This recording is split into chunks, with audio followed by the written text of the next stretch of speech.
Hello, everyone. This is Atheist Ranger, and this is the October subscriber slash Patreon hangout. For some reason, Google decides to fuck me over, and I can't invite most of the people that I wanted to invite. So, if anyone watching this that wants to join, that did get an invite, I'm sorry about that. Sorry, Paul, I'm going to have to mute you real quick. What was I? But yeah, Google decides to fuck me over, and that's pretty much why I only have Paul and John in here. Hi, how's it going, guys? All right, but the name's Dave, not John. Oh, sorry, David. Sorry, it's been a long day. Yes, the other David. Oh, yeah, the other David. What, there's another David in the world? Nah, couldn't be. That's my middle name. No. And there's a story behind that, but regardless. Yeah. So what's up, guys? What's going on? Not much. Well, lots really, but not much. No, there's a lot of bullshit. I belong to like 10 military Facebook pages. You know, you gotta be a vet and all that stuff, some war vet. And yeah, this fiasco that the Orange Pumpkin has started with the kneeling and shit. It's amazing how many vets don't understand their freaking goddamn Constitution. You know, you don't have to like something to know that it's allowed. Yeah. In the middle of 1942, 43, I think it was 42, the Supreme Court ruled because Virginia or whatever was trying to make kids, say the Pledge of Allegiance, and the Jehovah's Witness made a stink about it, and the Supreme Court came down on that nobody has to say the Pledge of Allegiance, and that has to do also with standing for the national anthem, which nobody does at home. I just find it amazing that people, elevate a song and a flag above people. Yeah, because I think the military was actually paying the NFL for them to stand. I mean, before, and that was all the way back from 2009. You cannot pay anybody to deny their rights. Oh, no, I'm just saying in 2009, yeah, you had the military pretty much doing an ad campaign with the NFL. I mean, before 2009. Yeah, but you can't stay in the locker rooms. Yeah, that was to bring them out and stuff. But it doesn't matter. If they want to come out and do that, that's all well and good. I have no problem with that. But they cannot pay you to have your rights or deny your rights. No, those rights are. And no, I really got a kick. I was thinking more. Any people watch? Game of Thrones. I don't know. No. Well, anyway, it's a shame because the one point I'm making. Anyway, to kneel, if nothing else, is being submissive. You're bowing to something. He didn't flip the bird. He didn't spit in the direction of the speakers. He kneeled. Yeah, I mean, submissive. The only possible argument you could have is that it is part of the job of being in the NFL, and it is a private corporation. And if you don't like that job, you can be fired for not doing it, because that is the corporate threshold. The corporate threshold applies, but even that is a slippery slope, because it is the national anthem, and it is, it's a protest or conscientious objector grounds. So you can arguably say a employer does not have the right to make you stand for the national anthem. That's how that would probably end up going. Yeah, and nobody said that these people, the teams, signed any contract thereof. No, Just because the owners did something doesn't automatically push it on to everybody else. no, their contract is to play football, and they still do that every Sunday. So, And for years, they never came out. nope. It's not dishonoring it. No, it's. I don't find it dishonorable either. I find it telling. Real quick, dishonoring to me would have been if he would have been whistling Dixie or doing something out. He was kneeling, Right. passive, completely passive. Give me a break, children. Completely pointless, but still completely passive. Yeah. He brought attention to it. That's what his objective was. Well, if you look at the timing of Kaepernick's original protest, one could say he was doing it to get a job because he became a free agent and he stopped protesting and he got a job shortly thereafter. Yeah. Well, maybe he got a job, but that type of protesting doesn't necessarily going to endear you to a lot of people in this country. No, it isn't. There's So, consequences to your actions. of course, there's consequences. Just because it's not wrong doesn't mean you can get away with it without consequence. Get away with it. No, see, that's Doesn't mean there's not going to be a consequence for that action just because it isn't wrong. you can catch a ball on a pass and a guy comes up and clips you and you come down and break your neck. Yeah, there could be consequences for everything. Yep. Yeah, I understand that. He understood that too. But that's not what they're bringing up. They're bringing up stuff that has nothing to do with it. Dishonoring the military. Well, I'm military. It didn't dishonor me at all. Nope, I did not feel one iota of dishonor either. Oh, I know. I think that's what I get so pissed about. It's like, okay, and then no one's life is really affected with them kneeling to the fucking ground.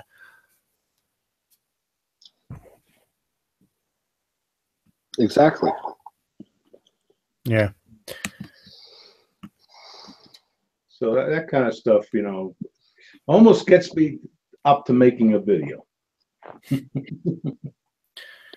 Speaking of making videos, I made one for the Great Debate community about digital logic. Who's that? No, what is that? Oh, what is that? I thought it was a YouTuber. No. It's a concept. It's the actual digital transistor to transistor logic. Yeah, I used to be a programmer and play with nor and ands and nors, the concept thereof, if else. And or not, XOR, NAND, nor. Yeah. But mostly it was just if this, do that, Well, that's the programmatic part of the logic, but there's the actual gates that you connect to create circuits to make computers. Yeah. So I'm very preoccupied, as I said earlier to my one viewer. The fucking Google decided to fuck me over. Like every time I press the invite people and I type in their names, most people that I want to invite, they're not fucking popping up. So I don't know what the fuck's going on. Okay, what are you using to do that? What do you mean? What kind of Explorer, Internet Explorer, or? Oh no, I'm the computer I have now is a Google Chromebook. I'm using using Chromebook. Well, your one viewer is me, so. Oh well, thank you. I thought I would watch the outside chat. Oh, thank you. Yeah, because I'm gonna play some videos here, and I can't keep an eye on the chat and do that at the same time. I'll be right back. I gotta grab some water.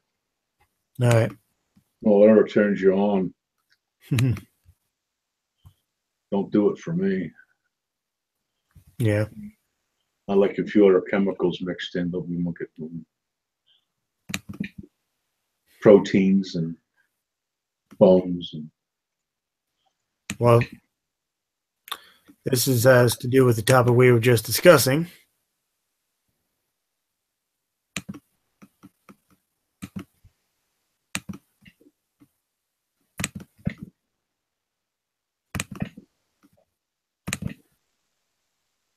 Don't you have access to anything else to send out messages? Not particularly, no.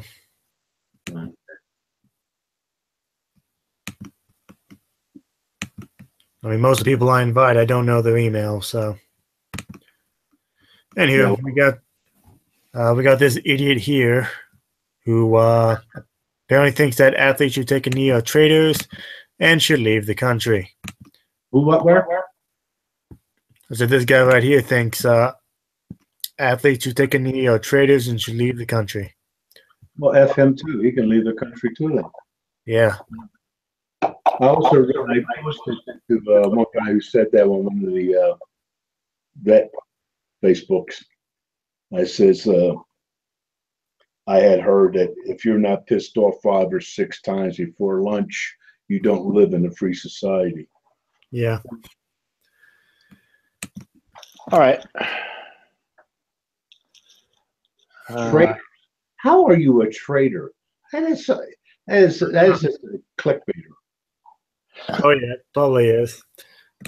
If you must express yourself in an No. Nowhere in the Constitution that have I read yet, that's my keyboard, nowhere in this Constitution have I read yet how to express my freaking feelings. Nope. No, I thought that was the whole point of freedom, is you are free to express as you will. The main reason I quote the one from 72, 73 from the Supreme Court, that was the height of World War II. And the biggest thing they were making a stink about at that time was how dictatorships make you and force you to do pledges and stuff. Yeah. They made a big stink about Hitler making the army pledge allegiance to him, not the country. That was a big stink. And then you got this damn orange head in there in the White House who thinks people should be loyal to him. No, you're loyal to the Constitution.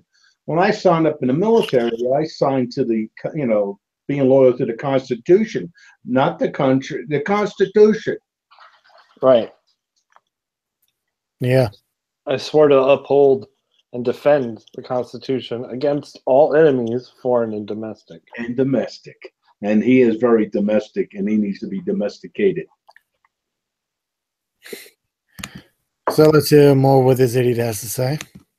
never do, no American should ever do, is go to a foreign country and use the platform that you have in a foreign country to criticize your own home.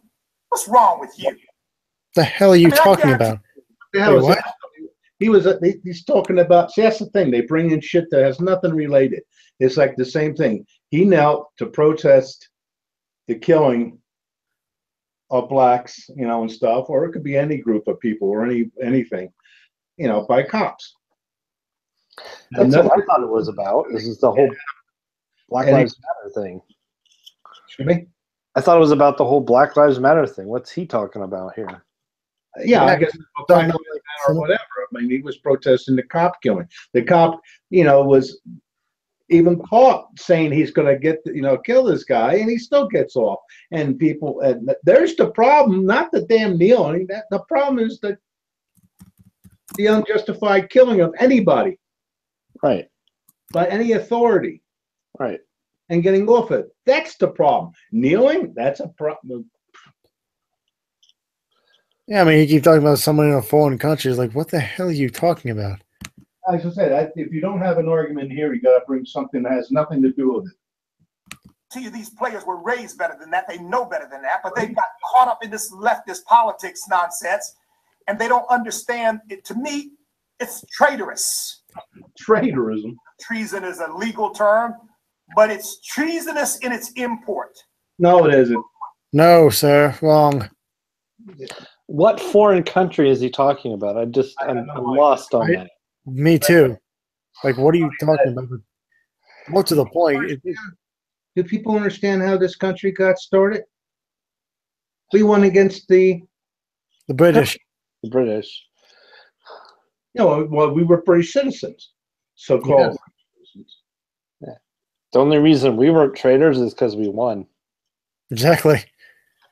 Well, the reason I say so-called British citizens, because Franklin, he always considered himself a British citizen, and then he went to England, and I forget exactly what was brought up on him.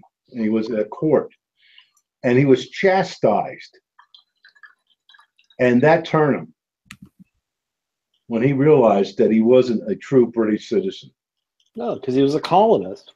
Well, I understand, but they always emphasize that they were British. That's what you're told. And then you go to court and you find out what the rules are. Right. And he went there and he found out that he was a second-class citizen. And that was what pushed him over the edge. I want to find out if this E.W. Jackson guy elaborates on this foreign country nonsense. Yeah. It doesn't matter how he elaborates. Really. And use the platform of another country to criticize your own. And that's what I think the Ravens and the Falcons did in Great Britain. And you don't go to a foreign country and use that as an opportunity to denigrate your own country. But if you're going to do it, have the courage of your convictions and don't come back. Stay there if you think that's so. Wow.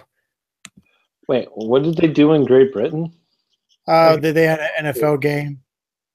Well, they've started having NFL games in London now. So I think that's what he's talking about. Not sure why they're having NFL games in Great Britain, but okay. Well, that's because they have people who are interested in that, and that's just to make a bigger market. Yeah. Well, then they ought to call it the WFL at that point. It's a World Football League.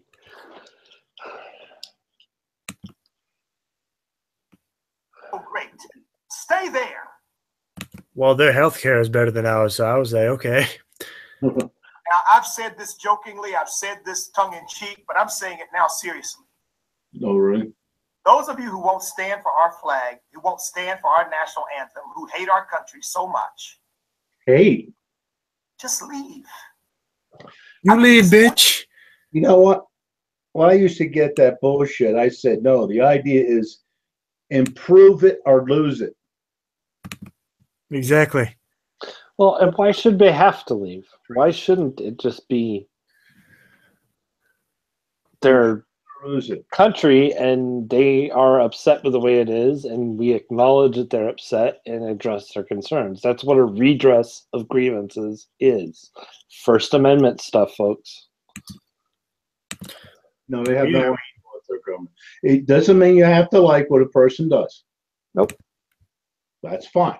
I understand that. I don't have no problem with, disagreeing. But saying somebody doesn't have a right, now I have a problem. Right. Well, yeah, I mean, they were protesting how, there are some laws in this country that are meant to target minorities, stop and frisk being one of them. Well, stop and frisk has caused a lot of problems in this country. Well, yeah, but if you look at it, I mean, blacks and Hispanics are 2 or 3 times more likely to be stop and frisked than white people. Right. You're not supposed to be frisked unless there's a provocation of some type. Exactly. Well, I mean, I saw a story the other day about an autistic kid who was literally handcuffed for no reason because the cop didn't understand what stimming was and he thought he was doing drugs and it was a string. All it was a piece of string in the kid's hand. And, there was a video of it and the cop just like tackles this kid and handcuffs him. And of course, the kid is like autistic, doesn't know what's going on. He's like, not as nearly high functioning as I am. So the biggest problem is there's no real standardization of how you become a cop in this country. Nope. There's no baseline. You can have Joe Blow walking off the street in some places and become a cop. In other places, you actually have to go to even partially to college or at least some college courses in, police and law and shit like that before you can qualify to be a cop.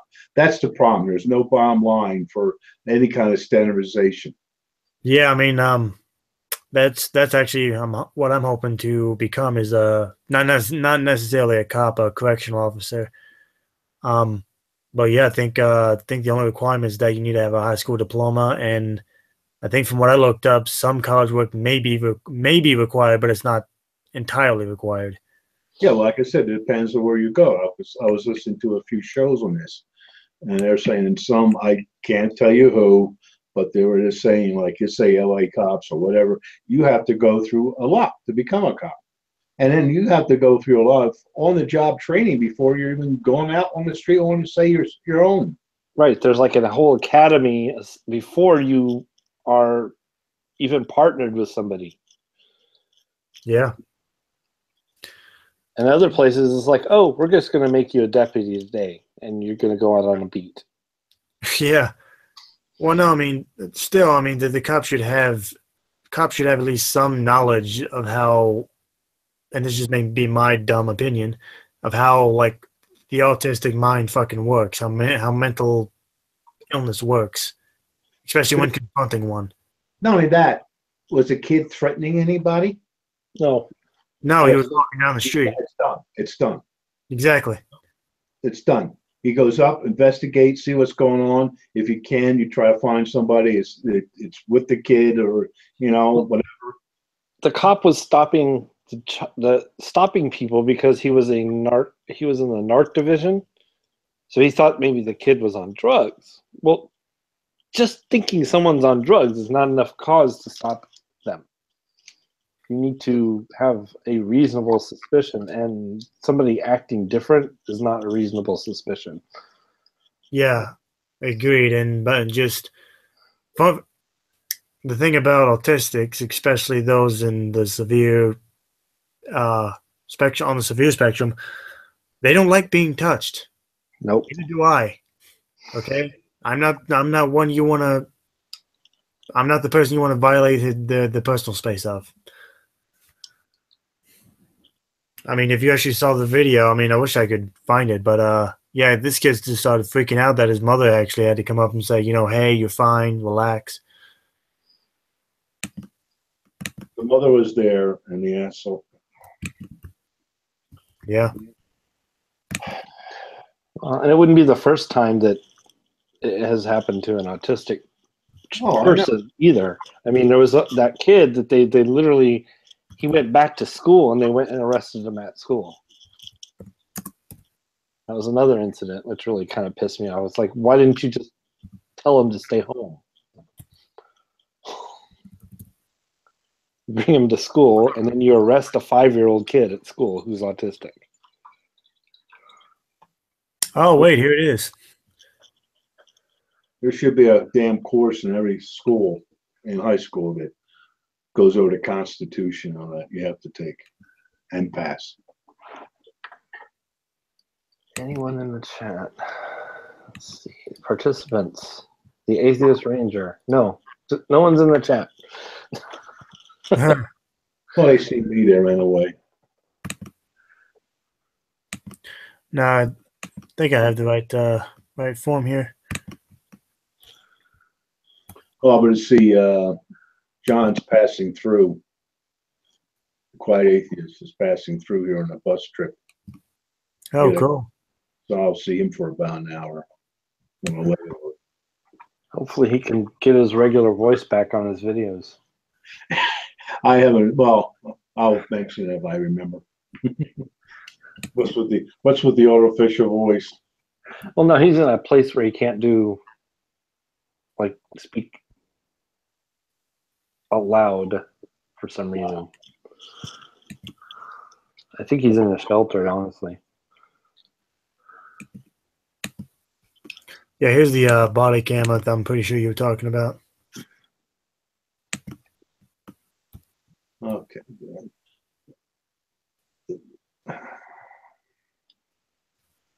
Can I hear it? What's going on? There you go. Yeah. What are you doing? What are you doing? What? Oh, come on. That's right. I'll probably get pissed to go autistic. There we go. What is that? Stop walking away from me. It's a stream.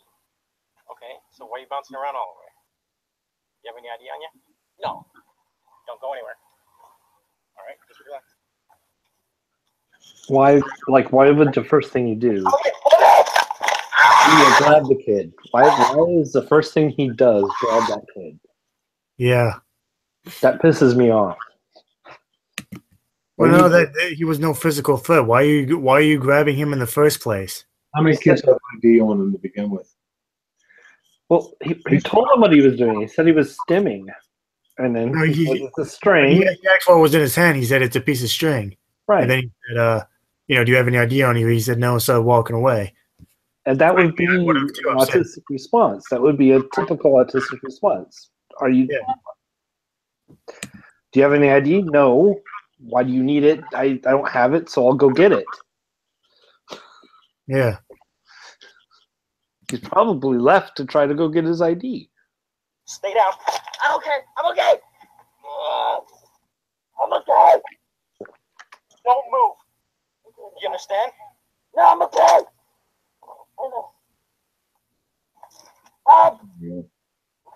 Stop moving. Oh, remind me of that one again. Stop moving. Don't move. I need help. No, stop moving. Am I going to go away? Relax. I'll breathe. You are breathing. Yeah. I'm no calming down.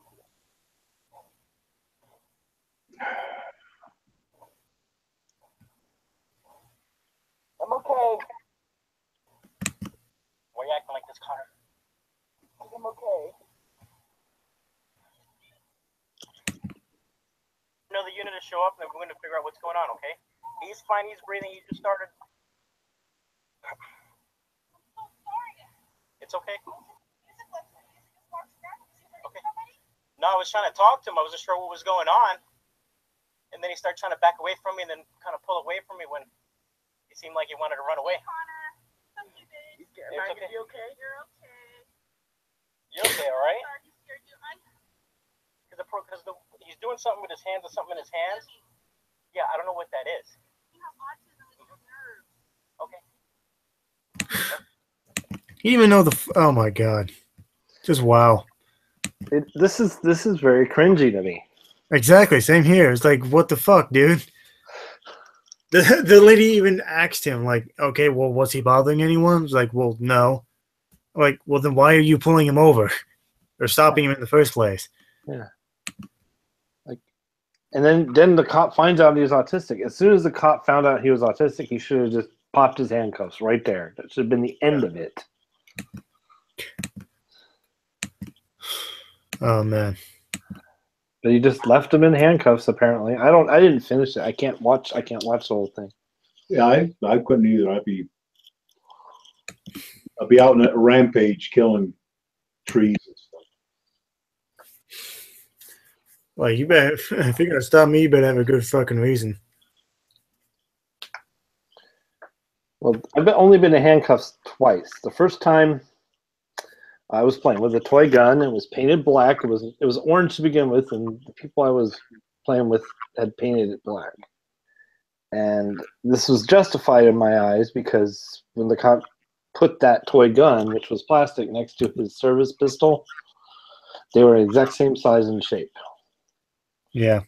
And it was dark out when we were playing with his gun. So, yeah, of course he's going to grab me and handcuff me and then look at the gun. He's not going to wait for me to pull it on him. Yeah. And then the second time was kind of like, well, I got handcuffed because my ex decided to have a restraining order put on me. So, oh, damn, that sucks. Yeah, well, exes. That's all I got to say. It was lifted. It was not justified restraining order, so... It's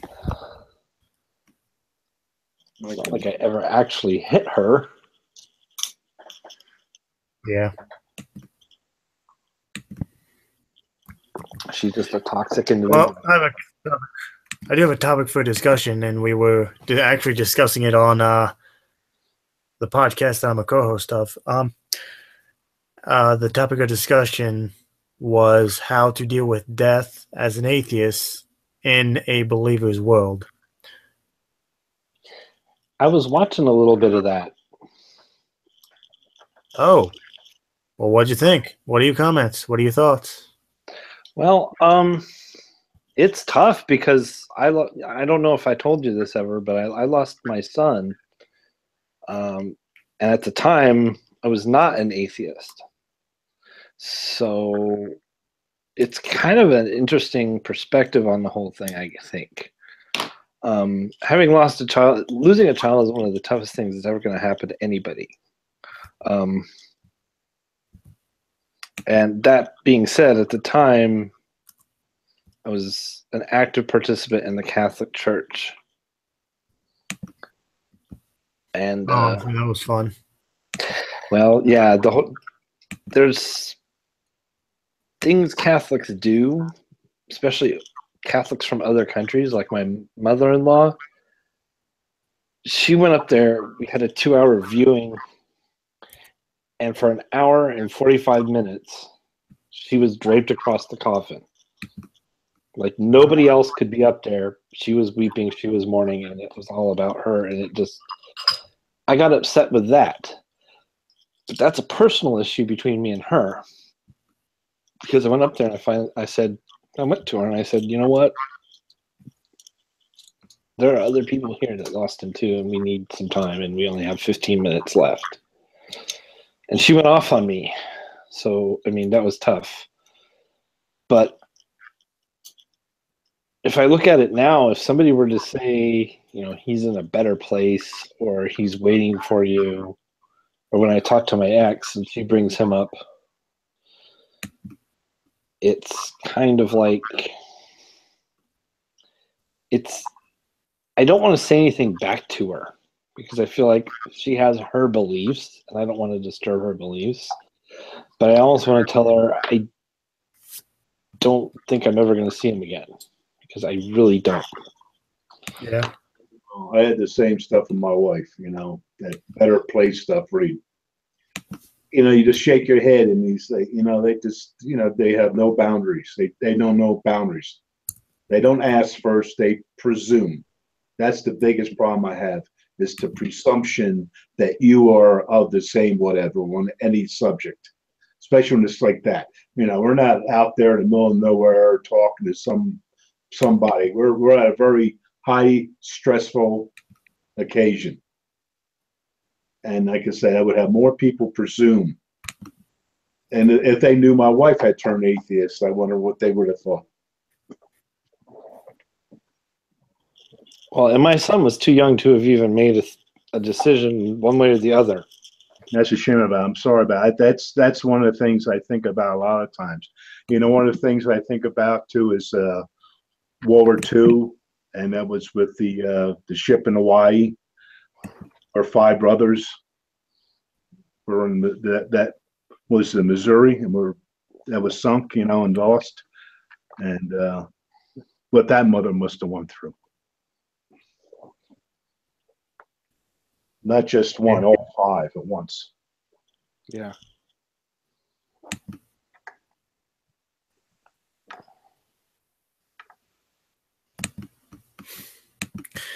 Yeah, I think one of the other things that we talked about was how do you deal with how some people say well, they're in a better place now.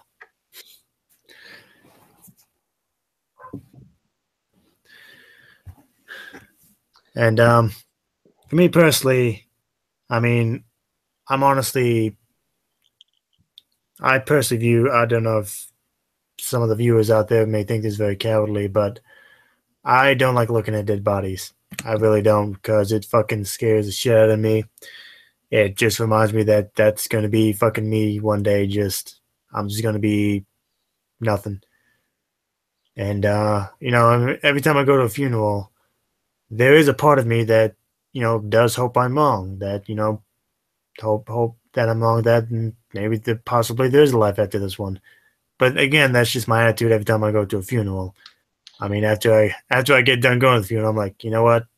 Once we're dead, that's it. I never once thought about ever really seeing her again. I mean, do I wish she was still alive? Of course, all the other bullshit. But pouring a beer. But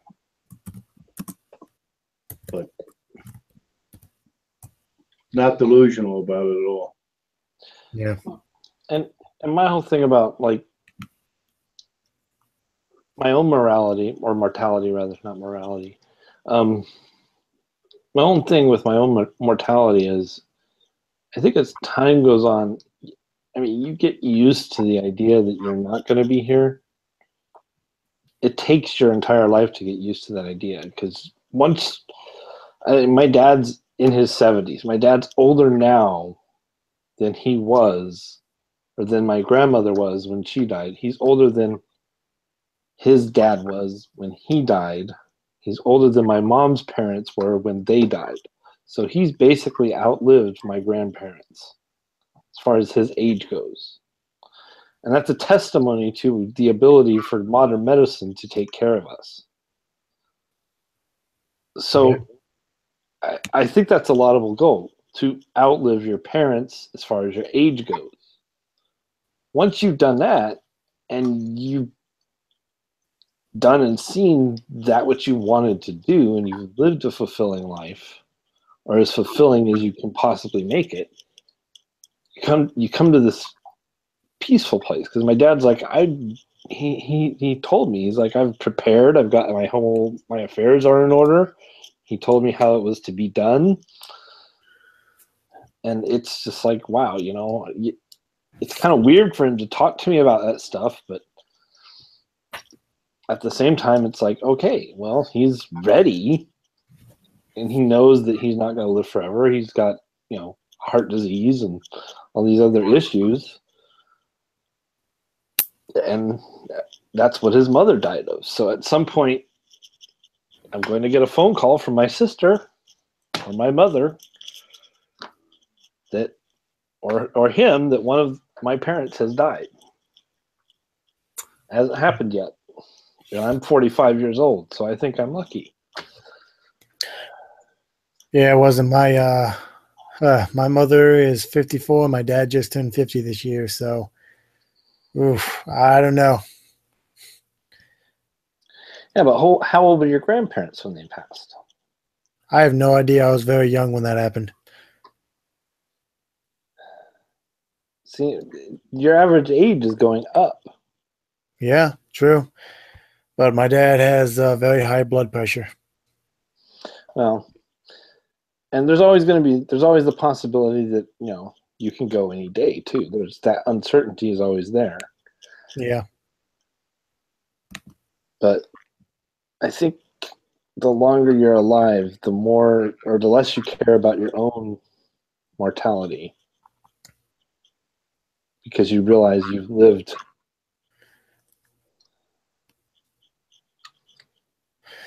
Yeah. Paul, what are your thoughts on death and how you deal with it as an atheist? I don't care to die if I'm still in good health. That's about it. Yeah, I mean, I want there to be a reason for me to die. I don't want it to be a senseless, meaningless death. Well, I mean, what does that really mean, though? What? A senseless, meaningless death. Like, well, what do you mean by that?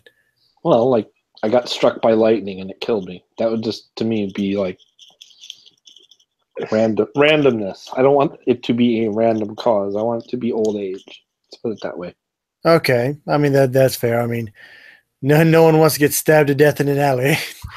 No. Yeah, but that's normal wear and tear. Yeah. I'm in good health in the sense that I'm not in a lot of pain, or I'm at least alert enough to know what's what. I can keep myself somewhat occupied. Yeah. I haven't killed too many Christians yet. I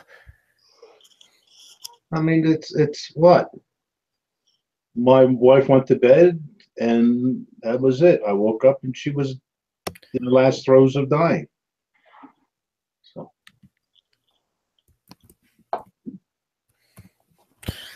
Yeah, that is true.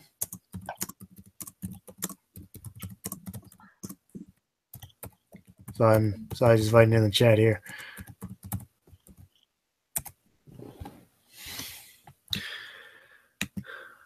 We have 3 people watching, and one of them's obviously David, so technically 2. But all right, well, let's see one more.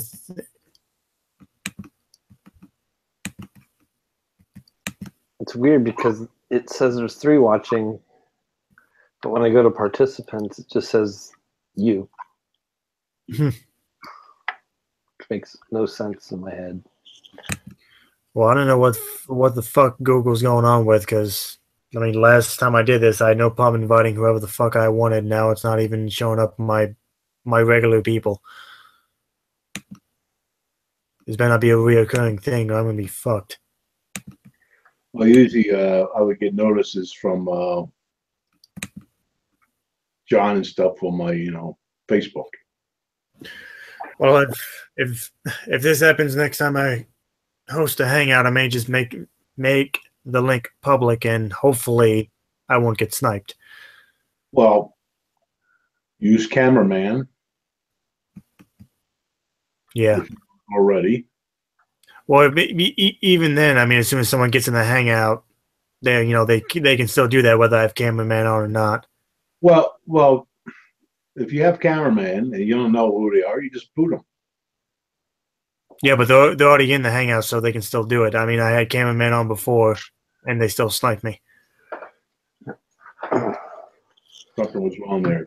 Find an alternate method of disseminating the link. Yeah.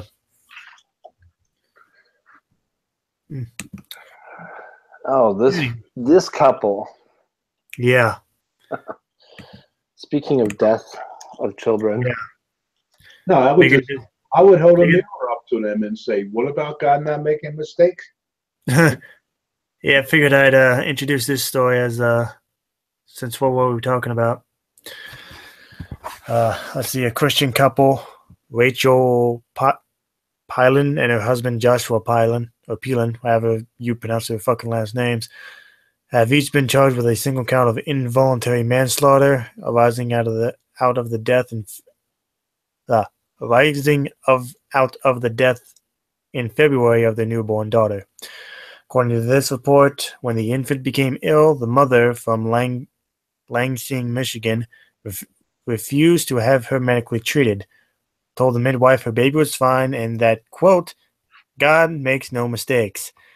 2 days later, the infant was dead. At the time of their daughter's death, the Pilons appeared to have been involved with a Lansing-based Bible school called Faith Tech Ministries, which describes itself online as a non-denominational but similar to other Full Gospels or Pentecostal organizations. Joshua Pinlan had posted online videos of missionary trips to Kenya with the group, and in 2016 he was listed as a speaker at a Divine Healing Conference organized by Faith Tech Ministries. The woman, 30-year-old Rachel Joy Pinlan, and her husband, 36-year-old Joshua Pinlan, have been, we just read that. Let's see, the midwife who had previously helped deliver 2 of Rachel Pinlan's children expressed no concerns about the child's death when she and an sister delivered the baby Abigail. Well, let's see what was wrong with it. Abigail appeared jaundiced, and the midwife advised Rachel Pilon to take the child to a pediatrician or an emergency room. She told Pilon the baby could suffer brain damage or die if not properly cared for. This reminds me of the story of the guy who's in a flood and he's waiting on his house, and the guy in a rowboat comes by and says, "Hey, you need to get out of here." "No, God will provide." And then another guy in a boat comes by. "No, God will provide." And then another boat full of rescue comes by. And, "Nope, God will provide." And then no more boats come by, and he starved to death. Yeah. Says Rachel declined to seek any medical treatment for Abigail, stating that God makes no mistakes. She indicated to the midwife that the baby was fine. When the child died, the couple reached out to friends and fellow church members to come to their home and pray for Abigail's resurrection, but never called the police. Apparently, the medical examiner later conducted an autopsy and found that Abigail died of unconjugated. Well, let's see what this actually is.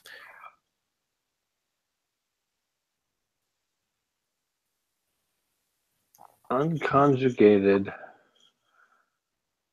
hypobilirubinemia, which basically is your liver is not working Your liver is right. what? I'm sorry. Your liver is not working right, is what that means. Oh, okay. It's not Liver breaking down bile. That's what that Oh, means. so pretty much, like liver failure. Okay. Right, and it's common in babies. It's common in babies to get jaundice. You just put them in the sun. Ah, Sun breaks down the bilirubin, and they're Ultraviolet is what you need. yeah, sun or ultraviolet. And I'm sure they might have other things now with the hospitals. Yeah, I mean, if it's too bad, if that doesn't help, there's other things they can do. Obviously, at the hospital, you can't treat it by yourself. now this just shows me the hypocrisy once again on the on the religious side, because you know full well that that couple was probably pro-life. Unbelievable. So I just saw it in the mirror. Yeah, God does make mistakes. Yeah. Oh, God made a mistake by letting you get pregnant, ma'am. No, God didn't make a mistake. God didn't exist. Anyway. I forgot that part of it. Yeah, right. Inconvenient truth.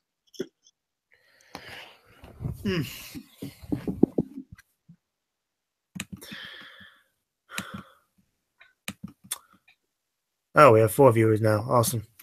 Let's see. Oh, by the way, David, did my I'm not much of an advice giver, but did my advice with your therapist help? A little bit. I still need to reach out to some people, but I felt better. Thanks for listening. Oh, no problem. I mean, that's what I was hoping at some point to get you, like, you and me one-on-one talking about, how Asperger's has affected our lives. Well, I don't even know if it is Asperger's, because they've rolled that whole Asperger's thing into autism spectrum disorder. So they just said, "Hey, you've got autism spectrum disorder." It's that recent of a diagnosis. Okay. Well, I mean, I used to live in Delaware, where people in Delaware, they were like oddly specific when it comes to autism. Yeah. Yeah.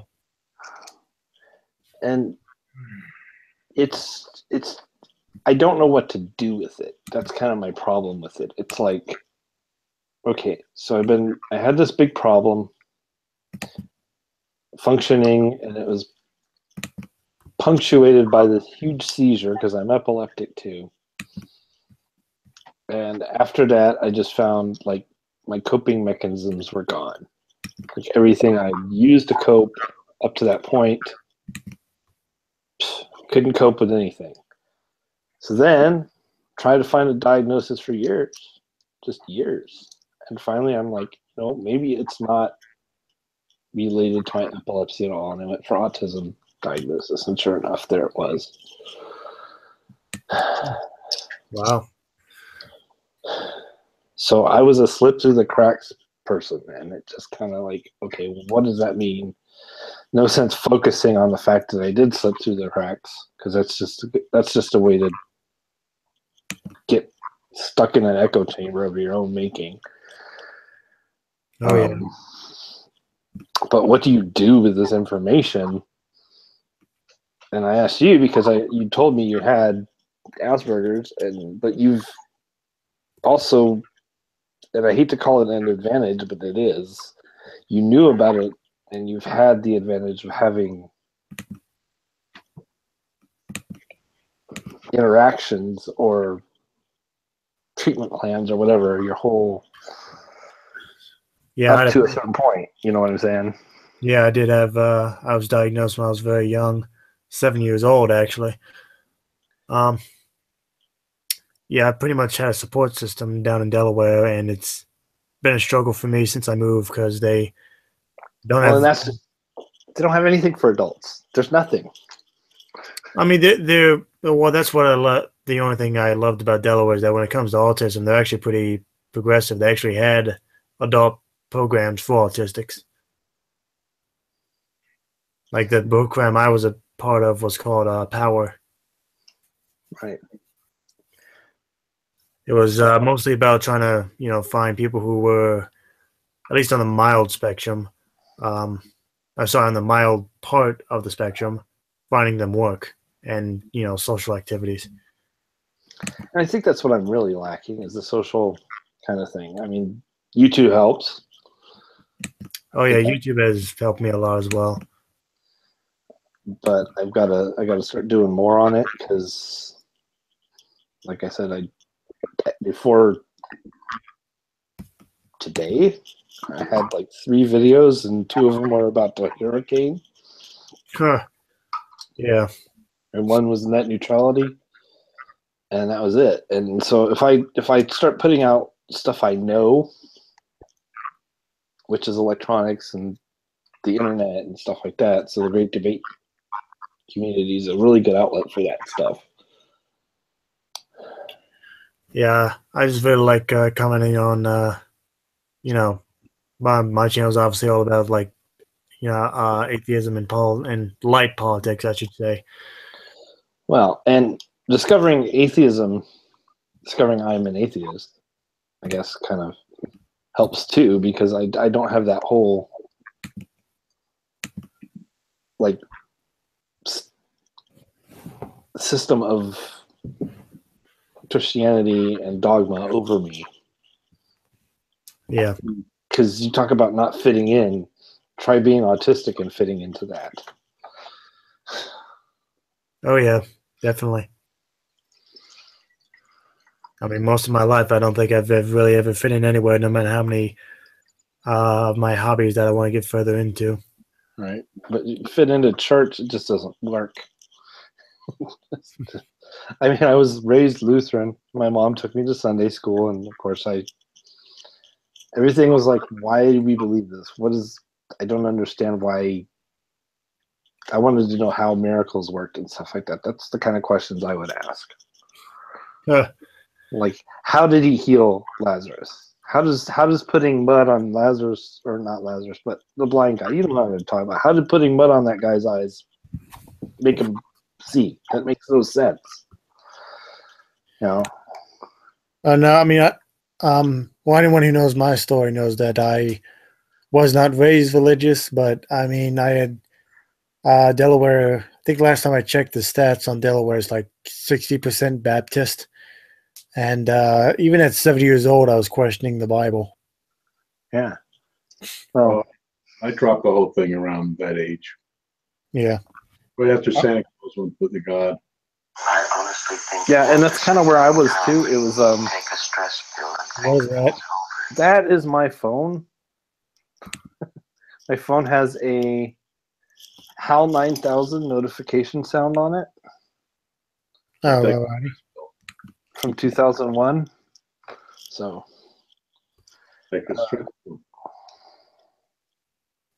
So, then I went away to college and I decided, hey, I don't really have a religion and I don't have a way to socialize because college life was just, I couldn't fit in there. So I decided to try religion. And of course, who shows up at everybody's door in Phoenix, Arizona? The Latter-day Saints. So, yeah, I fell into that trap for a little bit. Only a little bit while I was away at college. Well, yeah, I didn't actually. I mean, I started questioning the Bible at 7, but I didn't actually started being an atheist until I was about 16. Before that, I was what many considered a deist, which, by the way, is what most of our founding fathers were. By the way, yeah, and that's Well, there's a reason for that. Is that science had not developed enough yet to give other reasons. So that was about the only thing you had to go on. Right. If you were intelligent and reasonable, deist was the position. Right. I mean, because at that time there was no idea of how life, this is a rock, this is a bird. Why is the bird, this and didn't have microscopes, didn't have all the technology we have today, or even in the later 18th century to start putting stuff together and go, oh, God, not needed. Right. So then after college, I kind of didn't do church at all for a long time. And still consider myself Lutheran. Then I got married. And, well, she was Catholic, which, if you know anything about Lutherans, they're Catholic light, which is basically Catholic with no confession. So throwing confession into that mix was not a big deal. Gotcha. Of course, when I got divorced, and the fact that I'm gay, and just kind of the whole thing just falls apart because I'm intelligent enough to say, "Hey, no, this is laughable." I did not know you were gay. Well, it's when you're married to a woman and she's a little bit toxic to your psychological well-being, and you're gay, or you're at least bisexual at that point. I might count myself as bi because I could, if the right woman comes along. But oh no, I'm definitely bi, and I prefer women, like 95% of the time. Sorry, all the time for me. everybody's got their attractions. I know. I understand all that. I have no problem with that. I have a problem with people who don't understand a lot of things. I'm not even going to go into it here. Yeah.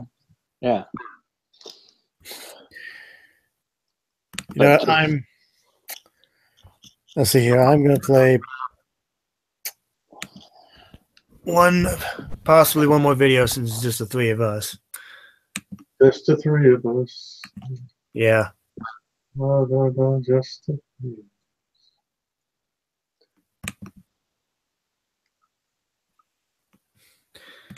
So I know I already explained it to you guys, but again, to any of the new viewers, I will explain this for possibly a second or third time in the Hangout.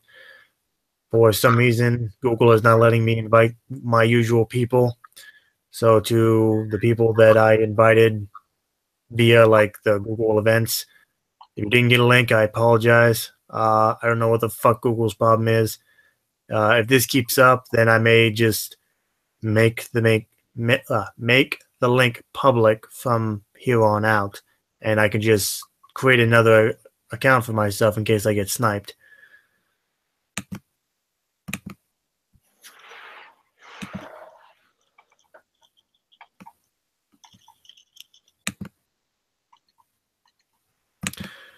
Anyway, we're gonna visit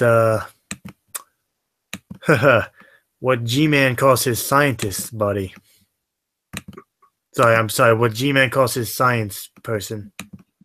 True empiricism. You would know Yes. just what came up into his ass. Oh yes, I saw this today, and oh, it was scrumptious.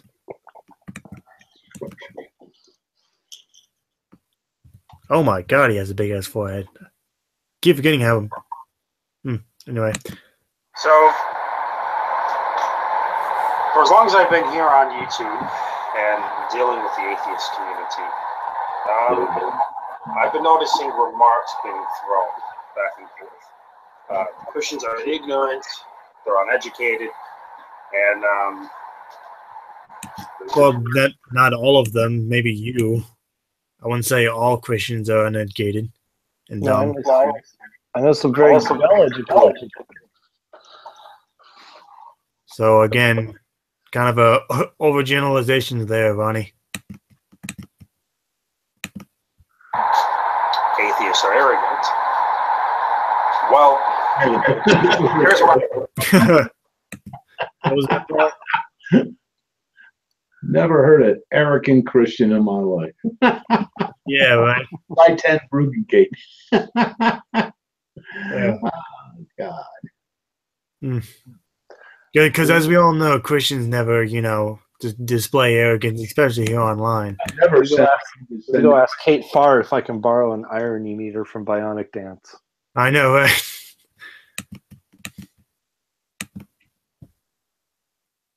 I can see from all this.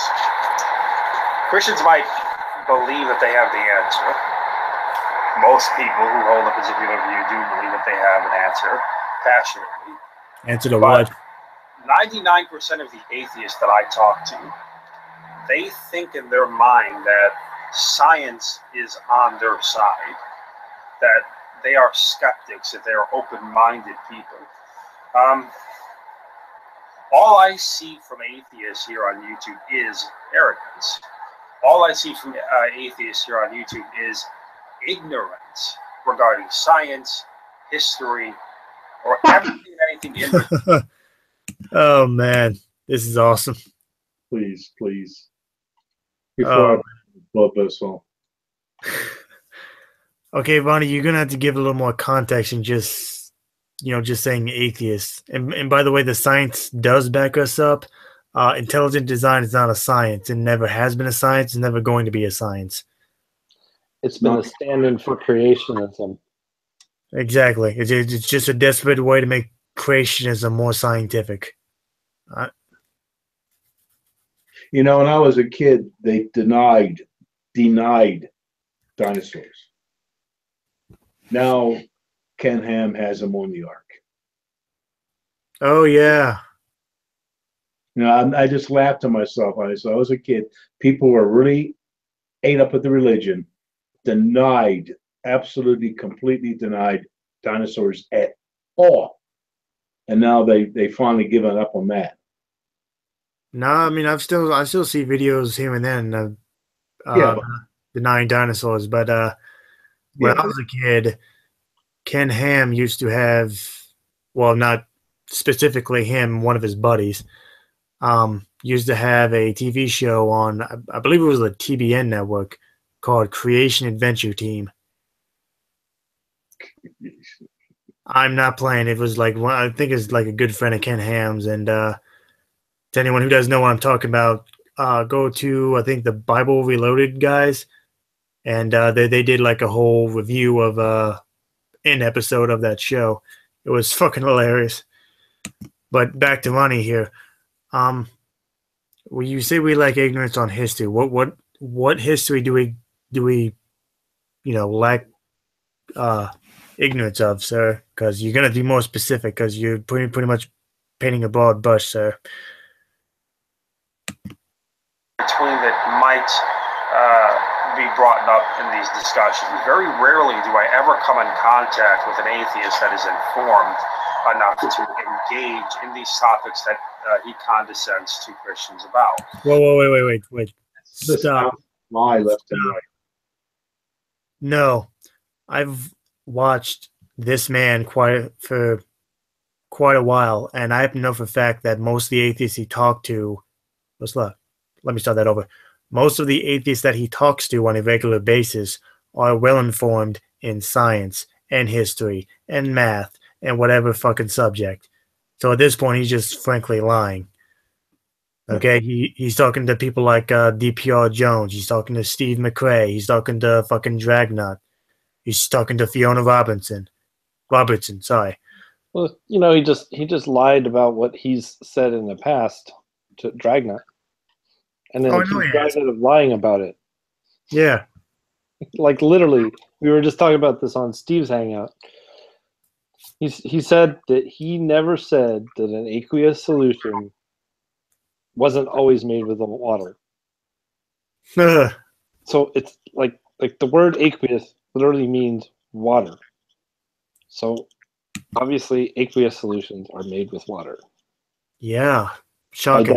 By definition. So they literally pulled the video clip up of Ronnie saying that they're not always made with water.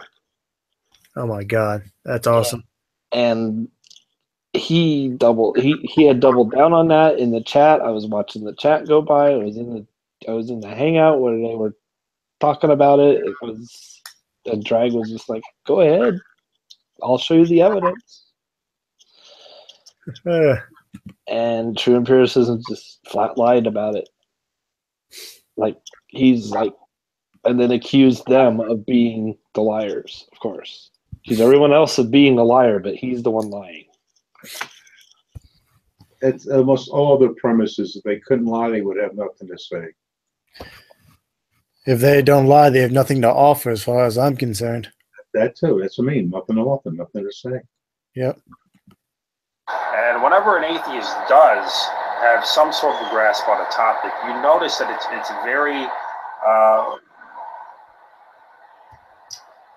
very specific.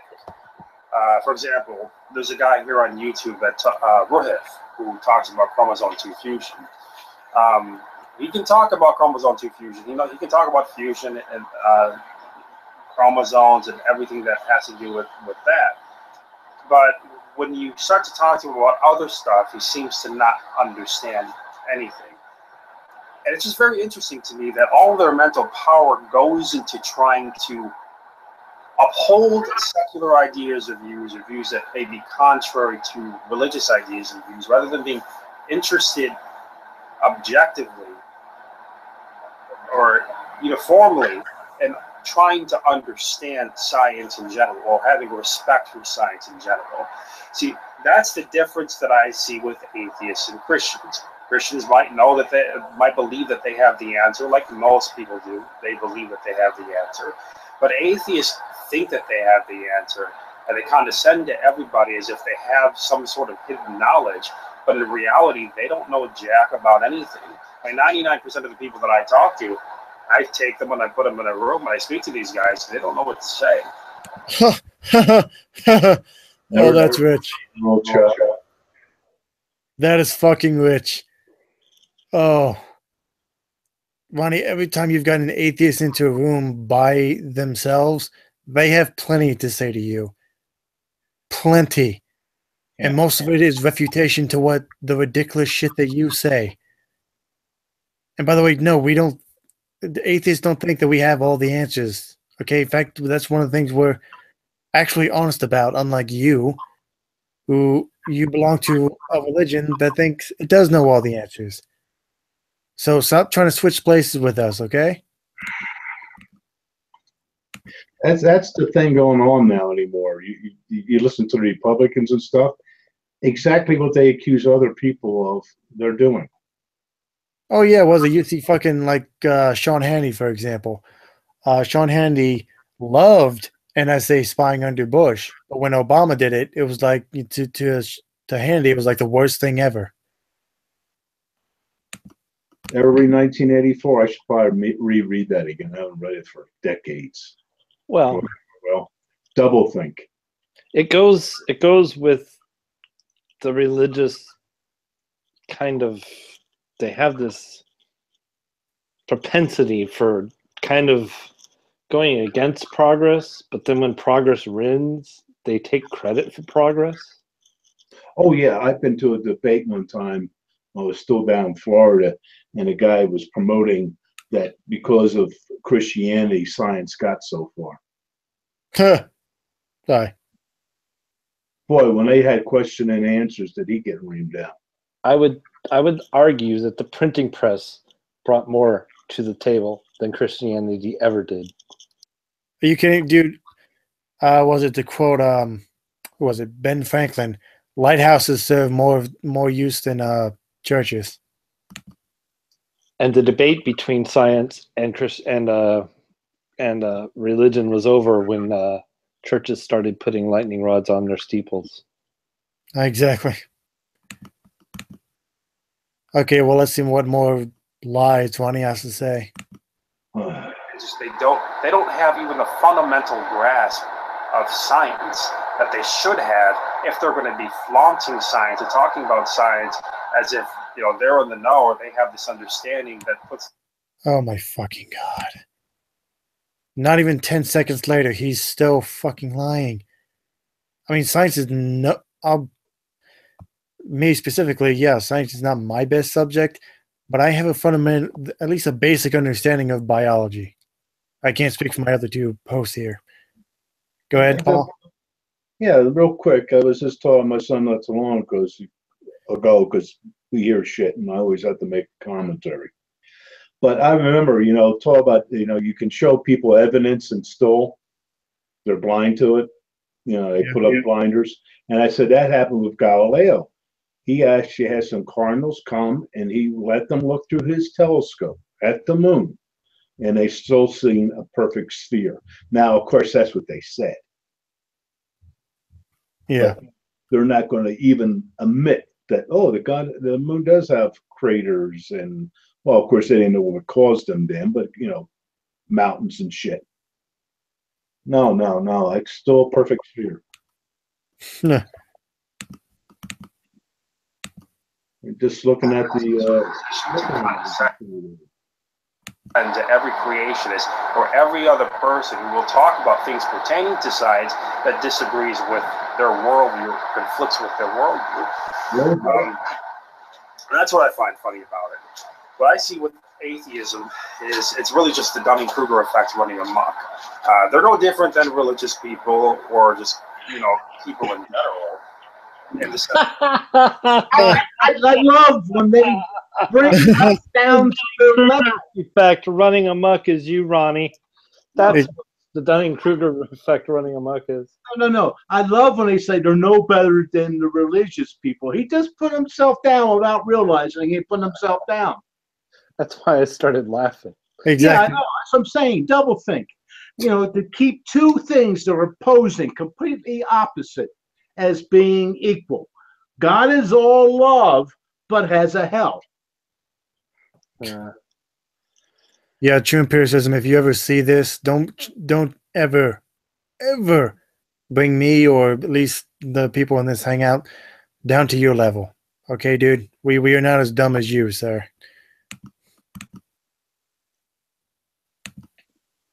That 99% of people that you're going to come in contact with in the real world, they're not going to have a fundamental or even basic understanding of science. That's the unfortunate truth. Well, yeah, because America is vastly undereducated. So, yeah, something I actually agree with. I come from an older generation. We still had schools. Well, yeah, but no offense, back in your day, it didn't cost an arm and a leg to go to college. Well, yeah, I'm mistaken. I'm just talking regular grade school. Yeah. Grade school education was much better. I've talked to many a child, and I've just talking about anything, and it's like they never heard of it before. This subject just never grazed through their. They can't say, "Oh, I heard about that." Never got into it. It's like it never existed.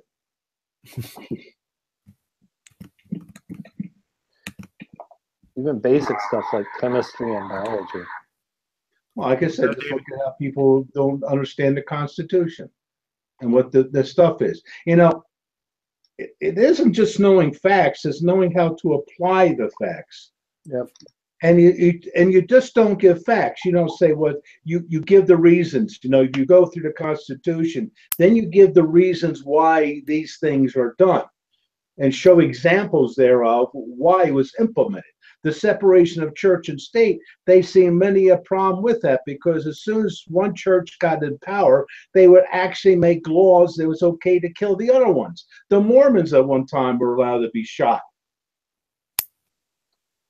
because of the non-separation of church and state, because those within power made laws that made it okay for you to shoot them.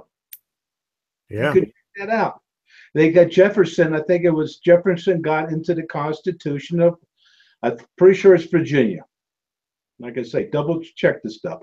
But they got him, and that was one of the things he brought into their Constitution, the separation of church and state, because whoever gets in power can then implement laws to back their bullshit with. And that's what these assholes are trying to do now. And it's over and over again. You've got to keep knocking them down, knocking them down, knocking them down. Well, now that the Supreme Court has ruled that when it comes to the public square, either all religions get represented or none of them do, and that's what also pisses them off. While I was down in Florida, they had it where they made it so that this religious group says, "Look, can we put a table out there in the hallway coming into the school, and just put our Bibles and stuff there so that they can." Kids, we're not going to say nothing. Nobody's going to be there. It's just going to be a table. So the kids, if they see the Bibles and shit and pamphlets, they can pick them up. Oh, yeah, yeah. And then right away, this atheist group took them to court and said, no, you just can't make it for them. You've got to make it for everybody. And as soon as they start putting their pamphlets out, guess what happened to that table? Disappeared. It's amazing. Houdini.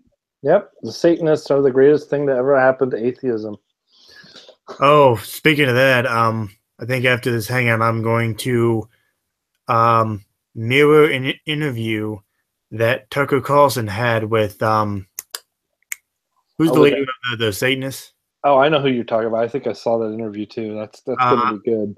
Lucian Greaves, thank you. Yes. Lucian Greaves.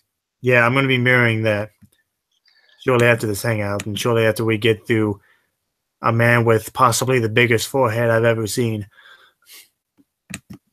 Instead, what I see with atheists is that they talk as if they're in the know. They claim and they act as if they respect science, but they only use science or the idea of science, of learning and going out and being skeptical and finding out information to use as a tool or an attack towards religion. Yeah, that's because science hasn't proved any religion right, especially yours.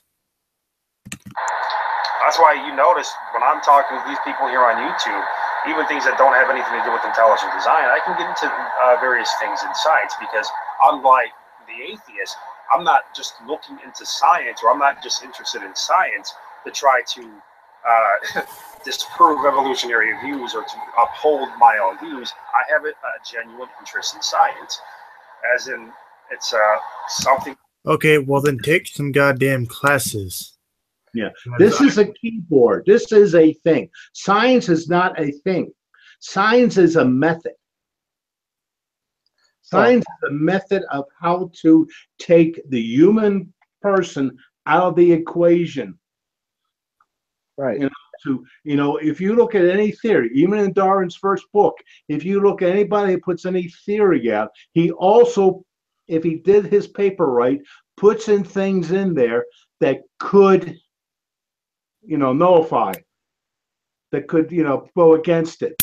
If you write a good paper, a scientific paper, not only do you put out your stuff, show your data, show your model of how this probably works, but you also put in there what could disqualify it. Science is a method to take, but we'll bring up Franklin again. He was probably the first one who started the single blind test to try to take the human element out of the perception. That's why we have now double blind test, where even the person giving out the medication or doing whatever doesn't know what he's, basically doing. He says, so there's no feedback from him what they're giving out. Is to take the human element out of it as much as possible, because we can fool ourselves. That's the problem. And knowing we can fool ourselves, we take ourselves out of the loop. Yeah. Yeah, don't know science at all. Tell me some more. Thing that I'm interested in learning about. But for the atheists, they don't really care about it, it seems like. It's just, they seem to think that if they say, well, I'm an atheist now, this somehow automatically makes them a molecular biologist, and they can condescend to everybody. Well, no.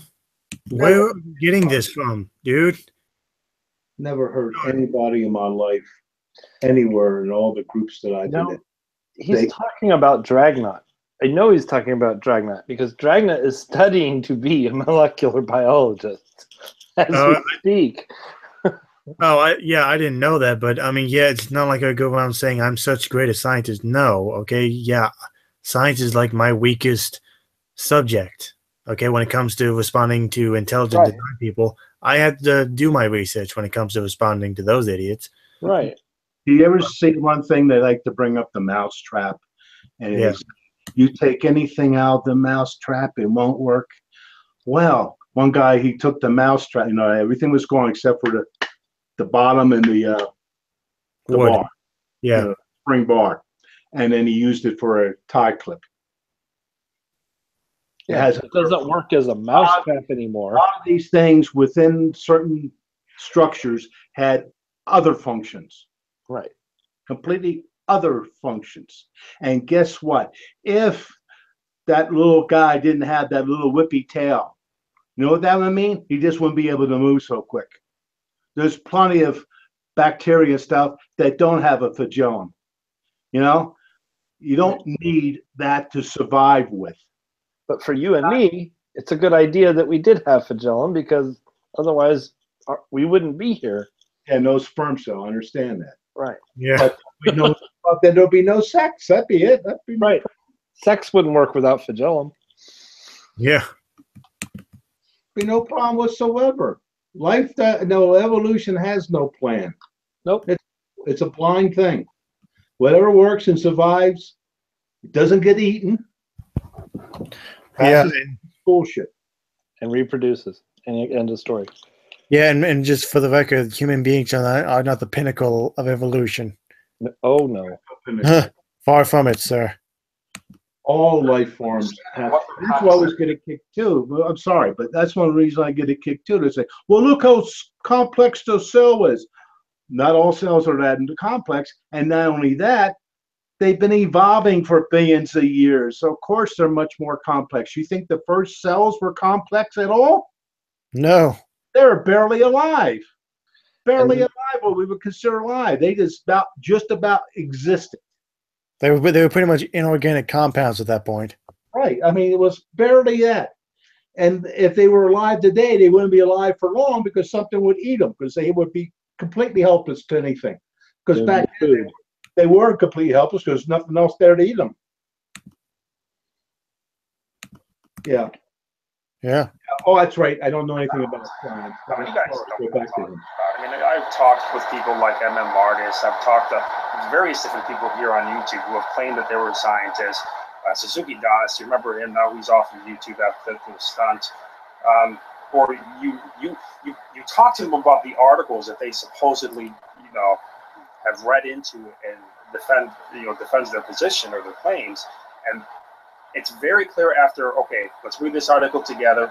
Do you understand what this means, or this means? And then you have to explain it to them. They don't even understand what they're reading. So there's a lot of citation bluffing going on as well. So no, sir. That has never happened anytime you've debated someone, at least from what I've seen. Yeah, it's him that does. He doesn't even read the whole article. He just reads the abstract and tries to put that forth as proof. Exactly. Taking that idiot off. What a retard. Well, it's about 11 o'clock where I am at, so I'm gonna call this a night. I gotta get up at 8 for work. Hey, no 34-letter words, thank you. Yeah. Yeah. Right. All right. Well, before I go, I'm gonna allow my two friends here to call themselves out if they want. Sorry, I'm very tired. Don't know the right words. David, go ahead. If you have a YouTube channel to plug. Yeah, I do. It's Booleaninator. I'm starting to do some videos now. I'm also eventually going to be putting a live podcast together with a partner. And we're going to be I think the first thing we're going to address is some flat earth things, but we're going to be doing some repeats of experiments to kind of like debunk flat earth. So like, I think that's kind of where I want to go, but we're going to be it's going to be like, the Geek Rooms kind of format, but we're not going to be irreverent or anything like that. We're going to try to be a little bit more scholarly about it. So that's kind of where I'm going with that channel. Nice. No, I haven't done anything yet. But the thing is, you bring up flat Earth bullshitters. It's amazing how many things had to be developed to keep the round Earth going. I have a ham license, and there's many things we do that completely depend on this thing called the spherical world. Yeah, the ionosphere. You know, if you have a beam antenna, say you're hearing somebody, right? But maybe the signal's not that great, and that's the fastest approach to that person. But you can turn your antenna around, and sometimes you can pick them up on the other way because the other path might be more into the dark zone. And I'm not going to get into the different layers of the ionosphere that reflect radio waves, you know, because the Earth is anything but flat. But you can turn your antenna completely around and maybe pick them up better and communicate that way. Not always, but a lot of times that can work. And then we have these other things called, I get these things called Kepler elements. I'm always getting from the ARL, American Radio Relay, but that's unimportant. These Kepler elements are things you use with programs that show satellite positions, like the International Space Station, because as far as I know, they're still getting their basic ham license, so they can talk when they're free time. They have a station set up on that to talk to people on the ground, you know. Oh, that's cool. I didn't know they were doing that. Yeah, sometimes they'll set it up, especially for classes with kids and stuff. You know, they'll set up something. So when they fly over, they only have like maybe a few minutes of, you know, time to talk, because, you know, I ain't going to go into their footprint is only so big, and they're using high frequencies that don't really skip. But anyway, I'm getting off it. But one time I was looking at my damn thing when Mir was still up there, and they had the American on, and I remember, oh, I'm looking at my program, you know, the thing, and it's showing, oh, it's going to be going over me. And sure enough, about the time it's starting to crest, I start hearing on the frequency they're supposed to be on, the guy talking. Now I can't hear the other guy, but I have to go into science to explain why I'm not hearing the guy on the ground. But I could hear him having a conversation as he's flying over with different people. And unfortunately, he was busy enough that I never had a chance to, you know, throw my call sign out and get back. Isn't it amazing how many things we have to get into to disprove the flat Earth? Everything that, I mean, all kinds of shit, you know, and these things called aeroplanes. Yeah, aeroplanes, you know, the commercial air jets, and how they have to know that the Earth is not flat so they can navigate correctly. Isn't that just amazing? Yeah. Yeah, there's so much that on and on and on. All the things you have to do to make the flat Earth work, and we don't have to do anything to make it work. We just know what's going on and go from there. Right. Yeah. But I never said it was going to be hard. I mean, I've got, my friend is kind of, he's not as well read as I am. He's not as well educated. He's not stupid. He wants to learn. So when it gets to an I don't know point, we're going to find out. And if it's an I don't know point we get to together, like me personally, I don't know. Because I'll be the first to admit, there's a lot of shit I don't know. Okay, wait. Do never equate knowledge with smartness. Oh, I know. That's what I'm trying to say. But I'm going to take that opportunity to demonstrate how we find out. That's right. That's good. But remember, because I've gotten so sick of hearing people watching Jeopardy and say, "Oh, he's smart." No, he's a good memory thing. He has a good memory for shit. Right. Jeopardy is rote memorization. That's it. Yeah, it doesn't mean he knows how to assimilate that. It doesn't mean he knows how to take that information and equate it to the other person. I mean, you know, put it into use. I know so many people, yeah, they have a lot of book learning, but to apply it, no idea. No idea. Yeah. Well, I'm about to wrap it up here. Well, to our 3 viewers, this has been the October subscriber / Patreon hangout. I will be doing these obviously once a month. I've been your host, Atheist Ranger. Like, comment, and subscribe if you wish. And as I'm going to say at the end of every video and live stream, I did recently start a Patreon. And if you feel that you really like my content, then by all means, make a donation. Any donation will be fine. And if you go on my Patreon, you'll see that certain donations equals certain rewards. So again, donate if you wish. If not, then oh well. That's what I have a fucking job for. Anyway, good night, all my audience.